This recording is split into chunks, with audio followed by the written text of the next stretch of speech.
said, all I know is slut. All I know how to do is slut. Uh-oh. Took the streetcar here scared. Nervous on the streetcar. Uh-oh, pussy out. What can you do? What can you do? This is great, guys. So much audience here. The other day I did a show, one audience member. Scary. The one audience member was the first man I ever gave a blowjob to. And that's not a joke. He showed up, he was like, surprise! And I was like, James, it's been 8 years. Are my teeth marks still on there? So this is much better. Thank you guys so much for coming. I'll tell you a bit about myself.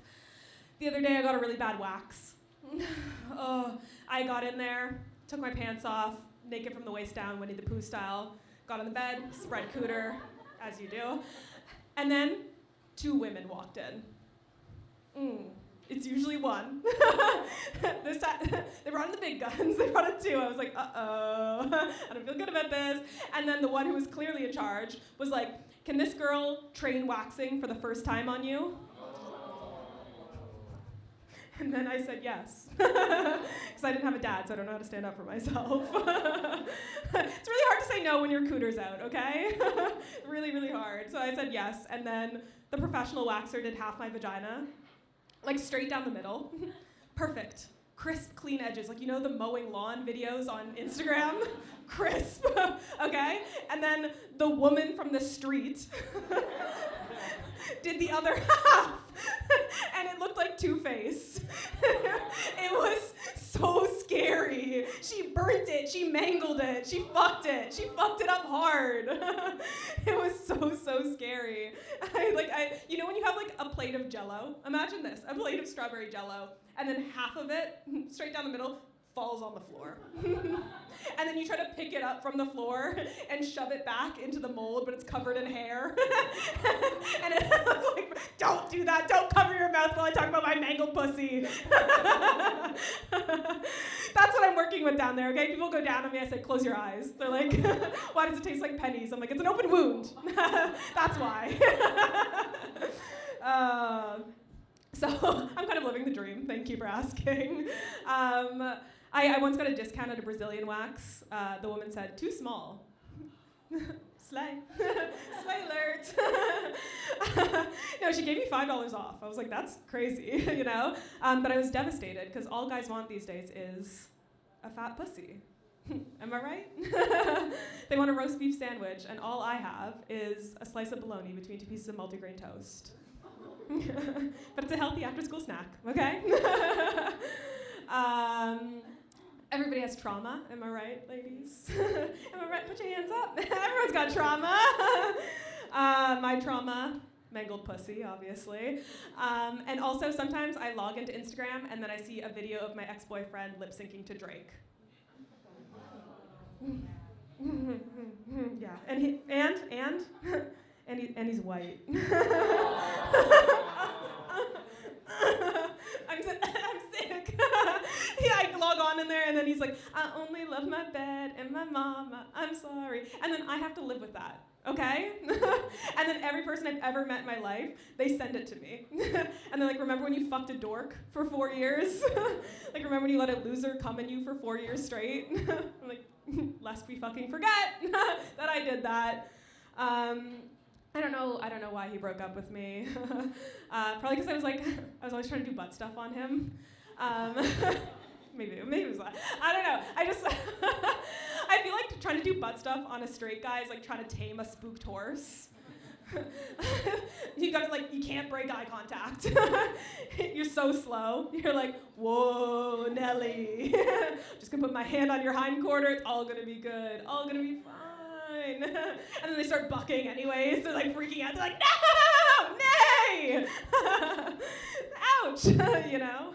You have to like pet their mane. Be like, shh, Seabiscuit. It's all gonna be fine. It's all gonna be fine. If you're a good filly, we can do reverse cowgirl after this. No. All my friends used to hate my ex-boyfriend. And I love how hypocritical girl friendships are, because like I hated all of their boyfriends. Like, every single one of them, back to back. I was like, fucking hate him. One of my friends is dating a man right now, and his name is Gilbert. Ew. Ew. And his brother's name is Donald. Like, that's a family of ducks. Fuck off with that. I hate Gilbert so much. She's like, no, me and Gilly are gonna go watch the game. Wanna come? I'm like, me and Gilly are gonna watch the game together? Fuck off with that. I hate Gilbert. And they're like, well, Thea, we hate your boyfriend. And I'm like, so you're a jealous fucking bitch now. Sounds like you want to fuck my boyfriend, Rachel. That's what I'm hearing. They're like, no, Thea, your boyfriend's white and he says the N-word all the time. You have to break up with him. Like, you actually wish your boyfriend had the balls and the mental agility to wrap all of Chris Brown's look at me now. Okay? I don't see how you can hate from outside of the club. You can't even get in. No. We're broken up now. It's fine. It's fine. I have a new boyfriend and he's black. Hold for applause. Oh, thank you. Such a light applause. No, it's so fun because now I get to be the white girlfriend. It's so sweet. He's teaching me how to dap. I'm like, I'm getting the hang of this shit. It's all in the hip. It's so fun. The other day we were like walking into my apartment building and he was behind me and the security guard was like, who are you here with? And I was like, you can't talk to him like that. His people have rights now. Because I'm an ally. And then I told him I was telling this joke, and he was like, tell them what you actually did, which was nothing. They're like, who are you here with? And I was like, how did you get in here? Help, call the police. That's real white girl friend shit, am I right? We have fun. We have so much fun. Okay, I hate cops. Yeah, okay. Pulling the temperature of the room. Anyone else in here hate cops? Ooh, cool. I hate cops because they're trying to take away the one luxury that babies have, okay? Sleeping in a hot car. Okay, I lost you. You guys don't like to sleep in a hot car? Fuck off. That's good. It's so nice in there. Okay? All summer long, I sleep in my car at lunch, and then I go into work, and I'm on shrooms. Okay? Heat stroke is the poor man's shrooms. It's amazing. Everyone's looking at the pivot tables, and I'm seeing God. Okay?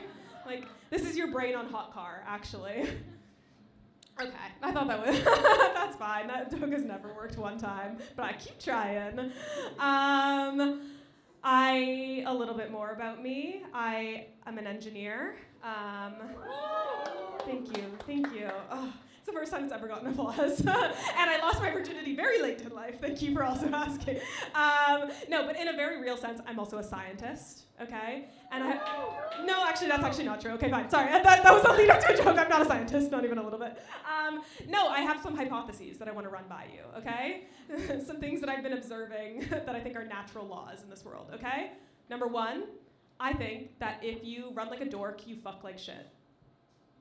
Okay? Hear me out. I think if you run with your arms flailing, you can't make a woman come.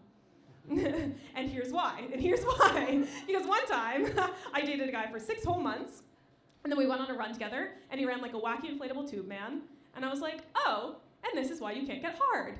Wacky inflatable tube dick, you know? I know, I'm sorry, Liam.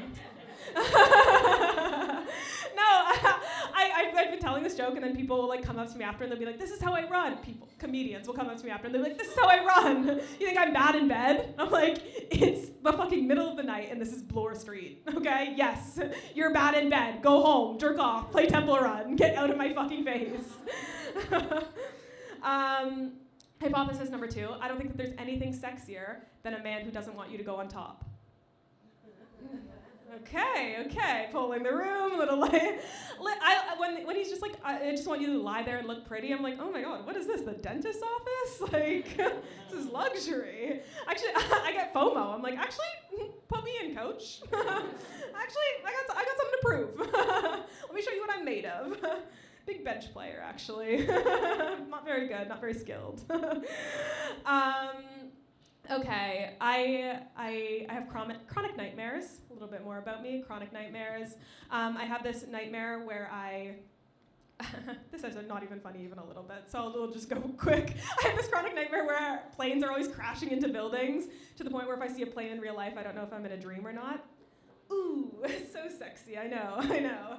And it's so fun. I told my therapist about it, and my therapist, first thing you need to know about her, she's a fucking bitch. Second thing you need to know about her is her name's Emma. Third thing, she's got a gamer chair. We do it on Zoom, and she sits in a gamer chair the whole time. What's going on there? One time she told me that my childhood reminds her of the Joker's origin story. And I was like, I don't think you can say that, actually. Like, I don't think you can legally say shit like that. I'm like, sure, I killed a snake one time to see what it'd feel like to take a life. But I'm not going to do it again. It didn't scream enough. No.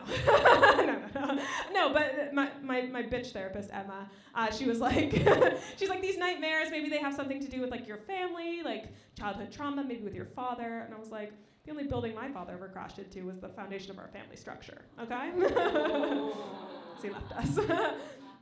She's like, you know, you have to deal with your daddy issues, they're gonna bite you in the ass. I'm like, first of all, I'm into that. Second of all, the only daddy issue I have is every time someone kisses me on the forehead, I come. All right, you guys have been amazing. Thank you so much.